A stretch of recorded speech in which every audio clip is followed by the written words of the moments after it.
Hello everybody, my name is Sophie and welcome to my book nook. Today I have not one, not two, but 3 reviews for you. I read 3 arcs in August and I need to tell you all about them. So I guess we should just start. The first arc that I read in August is Cursed by Thomas Wheeler and Frank Miller. This book is a King Arthur retelling. It is soon to be a Netflix TV show, and it's interesting.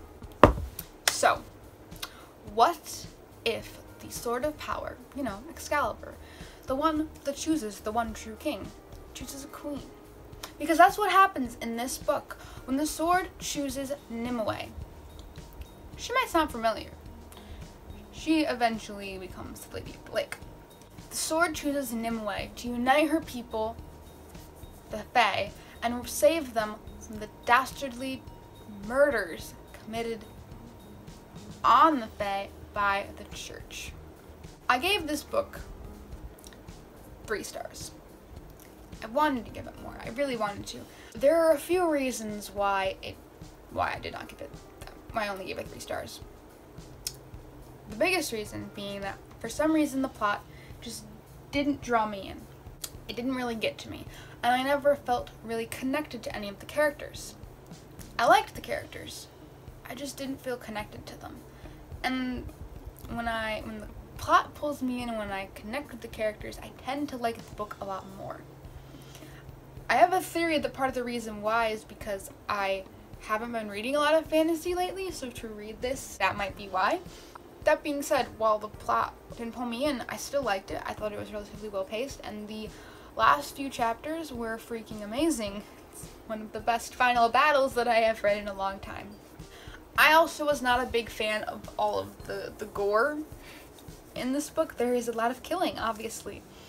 There's a lot of swords going into people, and hands chopped off, and heads chopped off, and it's a bit much at times.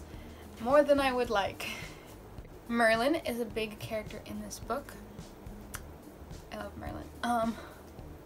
Merlin's probably my favorite character in this book. And there is some twists in this book that I didn't see coming, and those made me like it a bit more. The plot point, one of the major plot points, are the Red Paladins, who are the army that is the church. They are fighting, they're trying to rid the world of all Fae. Obviously I don't like this plot point, but I thought it was interesting, and it's true that unfortunately there are lots of people out there who will try to say they'll either exclude, or worse, they will try to hurt or kill people who they deem evil and immoral in the name of their god, and it's horrible, but it's a reality. Even in today's world, not just in the past or whatever alternate past that this book is set in. So I thought that was interesting. I don't know if I will watch the Netflix series that this book will be based on, that will be based on this book. I might try it because I think it sounds interesting. It just sounds a bit all of the gore is worrisome to me. Nonetheless, though, I know that a lot of people are going to love this book. And I want people to read this book because, like I said, it's cool. There are drawings every few pages that are really amazing, and it adds so much more to the story. It comes out on August 1st. I highly would recommend that if you like fantasy, to check this book out. Pre-order it if you can. If you can't, check it out from your library. The fantasy fans especially are going to love this book. Next, we have The Whisper Man by Alex North. I got this arc from bookishverse.com and I loved it. Alright. 20 years ago in the town of Featherbank, 5 children went missing and all turned up dead, except for the last young boy whose body was never found. They were the victims of the Whisper Man, a terrible serial killer whose real name is Frank Carter. Preyed on the children of Featherbank the ones whose family members didn't pay them as much attention, who were lost and forgotten, who needed some more love. Frank Carter was put in jail, but 20 years later, again in Featherbank, another young boy goes missing and turns up dead. His parents forget to tell the police until 2 days later that he had spoke of somebody whispering to him at his window. Meanwhile, Tom Kennedy and his son Jake have just moved to Featherbank. A year ago, Tom's wife passed away suddenly. Jake was the one who found her. He's only 6 years old. He's a lonely boy, kind of shy, and he's got imaginary friends, and he likes to draw. He's a lot like his father, and because of that, Tom and Jake, they tend to argue a lot. But, as Tom always reminds his son, when we argue, we always love each other. So they moved to Featherbank to get away from the dark past of their home where Tom's wife and Jake's mother passed away. Things seem to be going okay, that is, until Jake starts to hear whispers at his window. And other creepy, crazy things start to happen. This book is amazing. It is fantastic. There is nothing bad about this book. The writing is amazing. The pacing is perfect. The plot is exciting and enthralling. It's thrilling, it's mysterious, it's creepy, but not overly creepy, which is just the right amount of creepy. It's just the right amount of creepy. There is a lot of talk of family. All the characters are just so well developed. There are multiple perspectives. Y'all know how much I love multiple perspectives. All the characters are so distinct. Did I mention the writing is so great?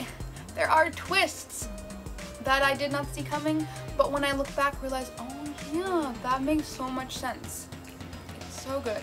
There is magical realism, which is always super cool to me because it's just, magical realism to me it's spooky. And it definitely works really well in a thriller.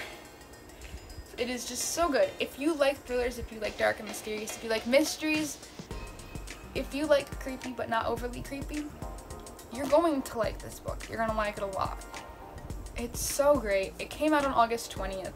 I promised you, if you read it, you will not regret it. So buy it. And if you can't buy it, check it out from your library because you will not want to miss reading The Whisper Man. And the last arc that I read is Rated by Melissa Gray. This book I gave 4 stars, and I have a few thoughts. But let me tell you about the plot. Imagine a world where everything you do is rated. What you do at work, what you do at school, your social interactions, all of that. If you do something wrong, if you say something wrong to someone, they can look at their watch, tap a few buttons, and dock you a point. If you do something good, if you like hold open a door for somebody, maybe they can give you another point. That kind of stuff. If you fail a test, your rating goes down. If you do really well, your rating goes up. If you lose your job, tons of points gone. Your rating determines where you can go to school, where you can go to college, where you can live, where you can shop, what your health care is like. The better you do in school, the better rating you'll get. The better college you'll go to, the better rating you can get, the better your life will be. So you strive to perfection, and anything less could be detrimental to your life. It's the first day of school at Maplethorpe Academy, and there is quite a bit of drama going around because someone has defaced the front of the school with the words, "The ratings aren't real."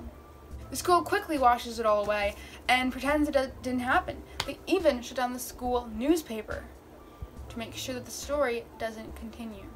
Nobody knows who caused the act of vandalism because even though there are tons of cameras all around, they were all stickered with weird little gesture faces, so you couldn't see what actually happened. You'd think things would start going back to normal, but it just gets weirder because 6 students of Maplethorpe Academy, Bex, Noah, Tasman, Javi, Hannah, and Chase, they're all very different. Some have high ratings, some have low. Some are perfectionists, some are athletes, some are gamers, some are nerds, some are nobodies. They all start getting weird notes with weird poems and weird gesture stickers. One by one, they start coming together to solve this mystery and figure out what the heck is going on, not just in Maplethorpe Academy, but all over the world. Weird things are starting to happen. So what's really going on? And are the ratings real? I like this book. I wouldn't say I loved it. Like, I loved The Whisperman. I liked. Rated. Dual perspectives again. Very distinct characters. There are perspectives from all 6 of the Maplethorpe students that the book is about. They're all very distinct. They're all their own characters, and I loved that. I loved them all. I liked the plot. The pacing was slow at the beginning, though. It took about halfway into the book before I really got into it. I like that it's mystery. There's definitely mystery going on here, and it interested me a lot. The plot of, like, striving for perfection is also just interesting to me. I've read a few books about that lately. I think it's the idea that you live in a country, in like a world where perfection is like absolutely important, is super scary. I would probably die. Maybe not actually die, but you can't strive for perfection. My only problem is that there is a cliffhanger in this book, and I don't know if there's going to be a sequel. I hope there is, because I need to know what happens next. I want to see more of this really cool squad. These characters are back there so different. They work so well together, and I want to see more. So that's my review. It comes out September 3rd. Pre-order it, buy it, check it out from the library if you can't do either of those other things. It's a cool plot with really great characters, and I think y'all will like it a lot. So those are my reviews. Hopefully you like them. Time for a Booktuber shout out. Let's see who we've got today. Ah, we have Allie! Finally! Check out The Nature of Pages. Allie is amazing. I love her so much. We stayed at the same hotel at BookCon. She's so sweet. She's so funny. I love her. I miss her. I miss her so much. So, you guys need to go check her out. Check out her channel. Give her some love. Subscribe to her channel. Watch her videos. Follow her on Twitter. She's got a blog too. I will link them all in the description box. Check her out. But let me know what you thought of all these reviews. Let me know what you thought of these books. Let me know if you're going to read any of them, because I am interested in that. If you like this video, please give it a thumbs up. And if you like listening to me talk about books, you should subscribe to my channel, because it's what I do most of the time. And I think that is it, so I will see you guys really, really soon. Bye!